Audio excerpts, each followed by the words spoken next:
Me here is a world-famous London venue. It is the home of the current Archbishop of Canterbury, Lambeth Palace. Justin Welby is the current Archbishop. It's, as I say, steeped in history, when you think about it. You walk past these places and look and think, wow, what has truly gone on through those doors? It's a vast place, an amazing place with its own historical library, huge gardens, amazing rooms.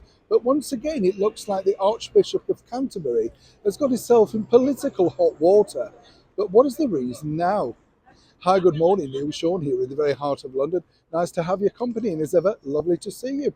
What is interesting for me about this building, and I didn't know this, was way back in the late 1930s when the then Duke of Windsor wanted to marry, of course, Wallis Simpson. He had to come here on a very dark December early evening to speak to the Archbishop. They had so much power at that point, and it really was his final word as to whether or not he could remain king. That's right. And so, because he wanted to marry the woman he loved, is this ringing any bells? Then he decided to abdicate, as we now all have known. But this is truly where it all really centerpieced from, because 10 Downing Street didn't know what to do. And so it was really left to the head of church, the head of the Christian church. It's interesting to note also in a recent reform that apparently a lower percentage than ever now living here in the United Kingdom actually identify as Christians. But could this be part of the problem? Now, as you know, Justin Welby kind of came to fame, all thanks to Meghan Markle's now infamous chat about Oprah Winfrey and the secret wedding that they allegedly had. Do you remember the wedding that then they basically said never really happened? And he had to graciously come out and basically say, perhaps she was misunderstood. You get the picture.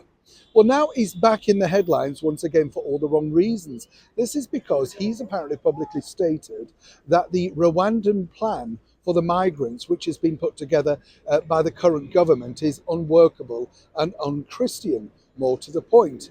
Now, as you can imagine, this has created an avalanche of backlash, mainly from people here in the United Kingdom who feel that it's all very well for them to speak out and say it's an unchristian idea, but with many rooms, vastly available here in Lambeth Palace, why is he not practicing what he preaches? It's a sensible question, isn't it?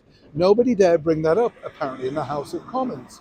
But now, as ever, it's a difficult thing because this particular Archbishop of Canterbury has been one that has quoted sometimes not necessarily all the right headlines. Apparently, according to a very good source, he was on the brink of retirement and then decided not to retire. And as ever, we have to say allegedly, because he would then become the Archbishop who would, of course, preside over a late state funeral, and the Archbishop that would, of course, then become a person who crowns the brand new monarch. Make of that what you will. But either way, this looks like political hot water for the once loved Archbishop of Canterbury, Justin Welby.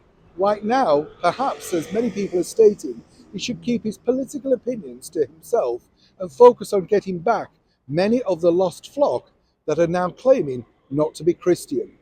As ever, I'd love to know what you think to this particular story in the comments below. Neil Sean in the very heart of London.